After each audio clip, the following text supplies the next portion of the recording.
जय काल भैरव, जय मरी, जय मसानी। स्वागत है सभी दर्शकों का, साधक साधिकाओं का मेरा यूट्यूब चैनल जिसका नाम है रहस्यमयी प्राचीन विद्या।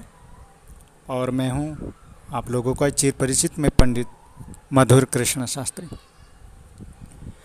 मेरी श्रद्धा हो रही है कि मैं अपने दर्शकों, साधक साधिकाओं के लिए कुछ ऐसा दूँ जो आज तक किसी ने दिया नहीं हो, जो आज तक किसी ने बताया नहीं हो, जो मैंने अपने अथक परिश्रम से, मेहनत से, जो विद्या मैंने हासिल किया गुरुजनों के माध्यम से, आचार्यों के, विद्वानों के माध्यम से, सिद्धों के माध्यम से, तो वही विद्या जो मेरी मेहनत से मुझे प्राप्त हुआ है, मैं दर्शकों के समक्ष, साधक साधिकाओं के समक्ष प्रस्तुत कर रहा हूँ, सर्वसामान्य लोगों के समक्ष।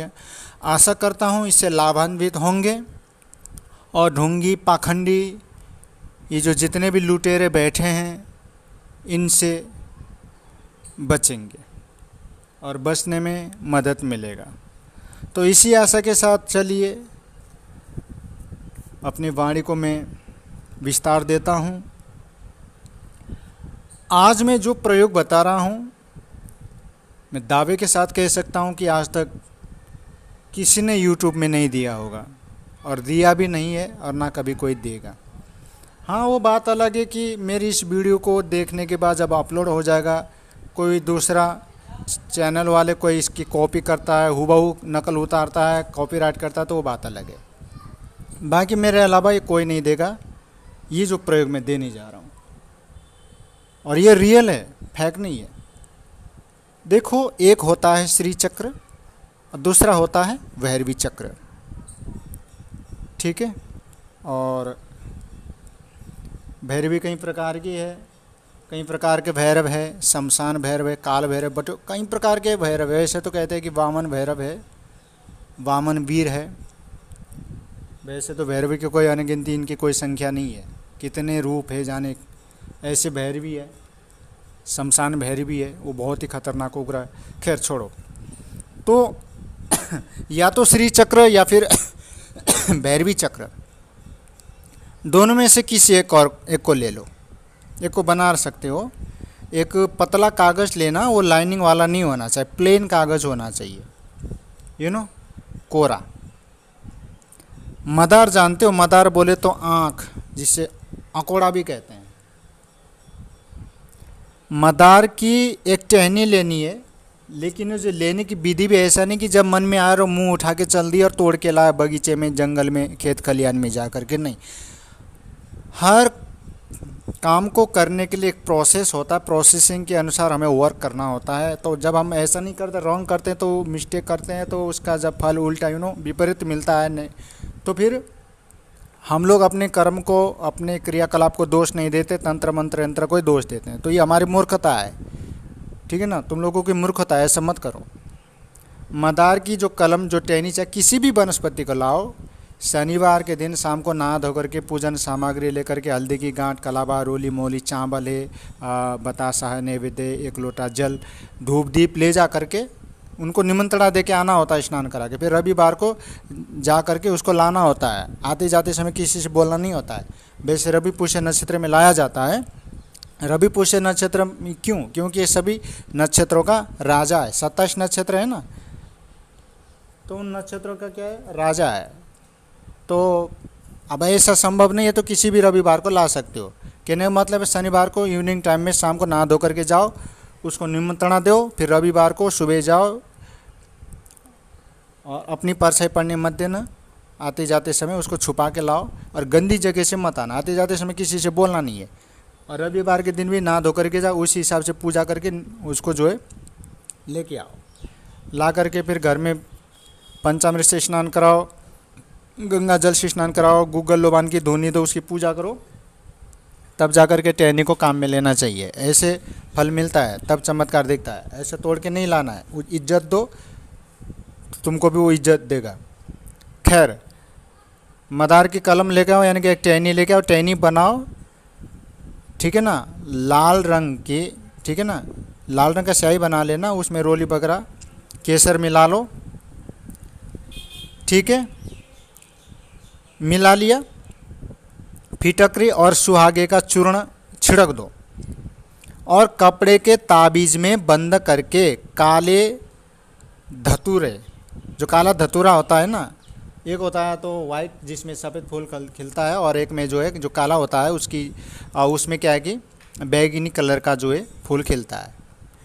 तो काले धतूरा, मदार और अपामार्ग के रस में हमें क्या करना है, एक और सुन लो गौर से, बाद में फिर पूछ पूछ के मेरा माथा चटकाओगे, खोपड़ी चटकाओगे, मेरा भेजा फ्राई करके खाओगे, ठीक है, फिर कहोगे फिर शास्त्री जी गुस्सा कर रहे। एक बार और सुन लो भाई कान खोल करके, शुरू से बता देता हूँ मैं। भैरवी चक्र बना लो, वाइट कागज़ लेना, पतले कागज़ पर लाइनिंग नहीं होना चाहिए, मदार की कलम से लाल रंग का स्याही बना लो, उसमें केसर मिला लो, ठीक है, तरल, और इस पर फिटकरी और सुहागे का चूर्ण छिड़क दो और कपड़े के ताबीज में, काले कपड़े का ताबीज बना लेना, इसको बंद कर देना है। और सुनो, काले धतूरे का रस, मदार जो आँख होता है जिसमें बैगनी कलर का भी फूल खिलता और सफ़ेद कलर का भी फूल खिलता है, तो कोई सा भी ले लो, उसका रस लेना है, पत्ते का ले लो रस। और अपामार्ग जिसे चिरचिटा भी बोलते हैं संस्कृत में, अपामार्ग, ठीक है ना, तो उसका रस ले लो। अब ये मत पूछना लाल लेना है या सफ़ेद लेना है, कोई सा भी अपामार्ग ले सकते हो, उसका रस ले लो। लेकिन इनको भी इस हिसाब से पूजन, ये जो है पूजा देना, निमंत्रणा देना।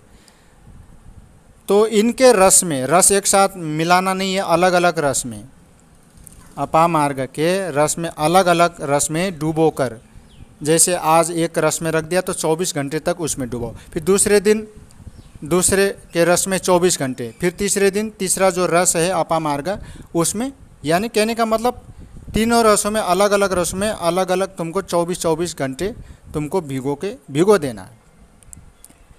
और सूख जाएगा, उसी में सूखने देना। अब तो गर्मी है तो सूख जाएगा, फेंकना नहीं है, निचोड़ना नहीं, उसी में सूखने दो। मैं तो ऐसा ही करता हूँ। इसे एक तांबे के पात्र में रखकर जो मैं मंत्र दूंगा, पढ़ते हुए धतूरे के फूलों से जल भिगो कर छिड़कना है, हाथ से नहीं। धतूरे का फूल ले लो, उससे फूल से, धतूरे के फूल से छिड़कना है। अब ये मत पूछना सर गेंदे का फूल चलेगा, नहीं, जो मैंने बोला वही चलेगा, वही चाहिए, अपनी बुद्धि का इस्तेमाल मत करना। ये क्रिया तुमको कब करनी है, रात के 9 बजे से, रात के 9 बजे से करना है, या 9 बजे के मध्य भी कर सकते हो, ठीक है। अब आसन, सूती जो है, लाल वस्त्र, सूती का आसन लेना, लाल वस्त्र होना चाहिए, वस्त्र ढीला होना चाहिए, ये नहीं कि टाइट, ठीक है ना, वस्त्र लाल होना चाहिए, आसन भी लाल होगा, और चौकी पर भी लाल कपड़ा बिछा देना है। दीपक ले लो, दीपक अब सरसों के तेल का चल जाएगा। आसन का मुख जो है अग्निकोण की तरफ होगा। अब तुमको क्या करना है, इतना कुछ करने के बाद, जब ये 3 दिन तक तुमको ये जो है प्रतिदिन क्या करना है, 9 बजे के मध्य 2 घंटे तक मंत्र को पढ़ना है, मंत्र का जाप करना है। अगले दिन इसे सुखा लो। ये ताबीज रविवार के दिन प्रातःकाल, वैसे आज भी रविवार है, प्रातःकाल जो मैं मंत्र दूंगा उसी मंत्र का जाप करते हुए या तो कमर में या गले में या फिर बाजू में बांध लेना। अब इससे क्या होगा, हैं तुम लोग पूछोगे सर शास्त्री जी इससे क्या होगा, ये पूछो कि क्या नहीं होगा।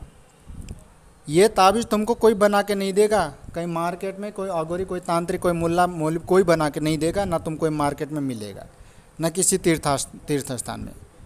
ये जो जिसको इस विद्या के जो माहिर है वही तुमको ये बना के दे सकता है। तो ये ताबीज़ किसी भी तरह के बाहरी अदृश्य शक्तियों से, जैसे जादू, टोना, नज़र आदि से पूर्ण रक्षा करता है। पूरी तरह ये परिचित है, इसको परीक्षण करने की कोई ज़रूरत नहीं है, ठीक है। जाते जाते मंत्र सुन लो, ओम क्रीम क्रीम क्रीम कालिकायै नमः, बस इतना सा छोटा सा मंत्र है। ओम क्रीम क्रीम क्रीम कालिकायै नमः। एक और मैं प्रयोग बता देता हूँ तुमको जाते जाते। इसी प्रकार श्री चक्र का एक प्रयोग है, ये भी सुन लो, ठीक है ना। श्री चक्र का, श्री चक्र बना लो, बरगद, गुलर और मदार के रस में सिद्ध कर लो। जैसे मैंने ऊपर बताया इसी हिसाब से फिटकरी और नौसादार का चूर्ण इसमें छिड़क दो, और जो मैं मंत्र दूंगा इसका मंत्र अलग है, इससे सिद्ध कर लो। सिद्ध करने पर इसे बांधने वाला कभी भी, ये जो है ये रति क्रिया के लिए है, ये तो जो है बाहरी अदृश्य शक्तियों से, अदृश्य हवाओं से, छाया से, इन चीज़ों से बचने के लिए है, जो मैंने अभी ऊपर बताया। अभी जो दूसरे नंबर में जो श्री चक्र का जो मैंने बताया, बरगद, गुलर और मदार के रस में सिद्ध करके फिटकरी और नौसादार का चूर्ण छिड़क कर जो बनाने का, सिद्ध करने का जो प्रयोग है, इसको कमर में बांधना है। जो इस प्रकार से बनाया हुआ एक तांत्रिक ये जो कवच है,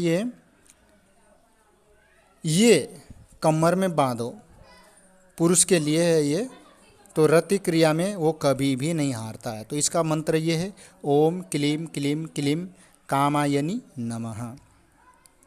तो दर्शकों, मेरे साधक साधिकाओं, इसी प्रकार और भी प्रयोग है। श्री चक्र को प्याज के रस में अंकित करके उसे मदार के दूध में 36 घंटे तक रखें, फिर कलम, ठीक है ना, रखो, और उसके बाद फिर कलम जो है नीम की, ये तिल्ली का जो होता है ना, इसके नीम की जो तिल्ली का कलम बना लेना। फिर इसे नौसादार एवं कली चूना के समान मिश्रण तुमको कितना लेना, 100 ग्राम बनाकर एक मोम जामा कर लो, सफ़ेद प्लास्टिक ले लो, उसमें बंद करके लाल रंग के कपड़े के ताबीज में बांधकर उत्तर की ओर लटकाओ, और सामने बैठकर जो मैं मंत्र दूंगा उस मंत्र का 1188 बार जाप करो। मंत्र ये है, ओम ह्रीम क्रीम श्रीम क्लीम क्लीम क्लीम रति प्रियाय नमः। तो मेरे दर्शकों, साधक साधिकाओं, इस ताबीज को सुई से 3 बार आर पार भेद कर पानी में भिगोकर, ये जिस स्त्री या पुरुष को तुम सुगा दोगे ना, उसके नाक में सुगा दोगे, सुगाया जाएगा, वो वशीभूत होगा। ये बिल्कुल परिचित है। यह वशीकरण ओनली ऑन 3 घंटे तक रहता है। इस बीच साधक यानी कि तुम वशीभूत जो तुमसे हुआ है, चाहे तुम उससे कुछ भी करवा लो। बस आज के लिए बस इतना ही। विद्या तो बहुत है अपने पास, दर्शकों साधक साधिकाओं, आज के लिए बस इतना ही डोज बहुत है, ठीक है। तो ये बहुत प्राचीन विद्या है, ये आजमाइश की हुई विद्या है, इसको आजमाइश करने की कोई ज़रूरत नहीं, मतलब परिचित है ये, 100% ये वर्क करता है, ये चमत्कार दिखाता ही दिखाता है।